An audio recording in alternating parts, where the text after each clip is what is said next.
Have you ever stumbled across an old box of memories and just thought, wow, who was that person? Today, we're diving into that exact feeling. This is the story of a woman named Mildred Acoach, a high school autograph book she rediscovered, and the 30-year-old memories that basically challenged her to remember who she used to be. And this quote, man, this is really the heart of the story. It's Mildred being brutally honest with herself. She's saying that life, over 3 decades, has kind of chipped away at her younger self, leaving behind someone she doesn't even recognize. So the big question is, who was that younger person, and is it possible to find her again? So the key that unlocked all of this turned out to be this autograph book, pretty much a time capsule from her last year of school. Just imagine finding a book filled with notes from your friends, and each one is like a little mirror reflecting a version of you that maybe you've totally forgotten. For Mildred, this wasn't just a trip down memory lane, it was the start of a quest to reconnect with that person. As Mildred started flipping through the pages, a few themes started to emerge, like really clearly. And the first one, which is maybe the most touching, was this consistent memory of her incredible... But it was only part of it. Her friends also remembered someone who was just fiercely and unapologetically herself. She was principled, totally unique, and yeah, she definitely marched to the beat of her own drum. One of her friends put it perfectly. She wrote that Mildred moved with the bell and not with the crowd. I mean, think about that for a second. In high school, where fitting in feels like everything, she was following her own internal compass, not what everyone else was doing. She waited for the bell. I love this quote because it's just so honest. It shows that Mildred's uniqueness, right down to her kinky hair and thick spectacles, really made her stand out. She wasn't someone you got right away, but for those who took a moment to look closer, they found something really remarkable.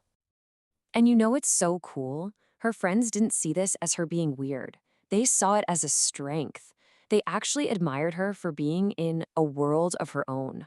In a place where everyone's trying to be the same, she was her own person. And her unique tastes were such a big part of who she was. I mean, forget the pop hits of the day. She was all about the Rick D's Weekly Countdown, old-time music, and rock and roll. And she wasn't just consuming culture. She was a creator, writing her own stories and poems. This was clearly someone with a really rich inner world. But there was a third, equally important piece of the puzzle. It turns out, above all else, her friends remember that she was just incredibly fun. Yeah, she might have been principled and in a world of her own, but that world was anything but boring. The autograph book was just packed with memories of laughter, silliness, and a sense of humor that could light up a whole room, or, a classroom. You can just picture this whole scene, right? The prank, the hysterical reaction, the frantic search for this plastic frog. This isn't just a memory. It's like a scene from a movie. It shows this spontaneous, hilarious side of her that was obviously unforgettable. And here we see her using humor to fight off boredom. Just imagine it. A stuffy classroom, a dull lesson about to start, just to make everyone laugh. She didn't just put up with the boring parts of school, she actually transformed them with a bit of joy. So this is the real question, isn't it? It's a really sweet trip down memory lane, for sure. But what's the point? Why did Mildred feel like she had to go back and compile all these memories and reflect on this person she used to be? Well, the answer really lies in the fact that this wasn't just about looking back. It was about bringing the past forward. This was an active, intentional process of reminding herself who she is at her absolute core. Reading the book became this really conscious 3-step journey. First, she had to uncover the memories. Second, she had to really look at and acknowledge the core values those memories represented. And third, and this is the most important part, she made a decision to recommit to those values in her life today.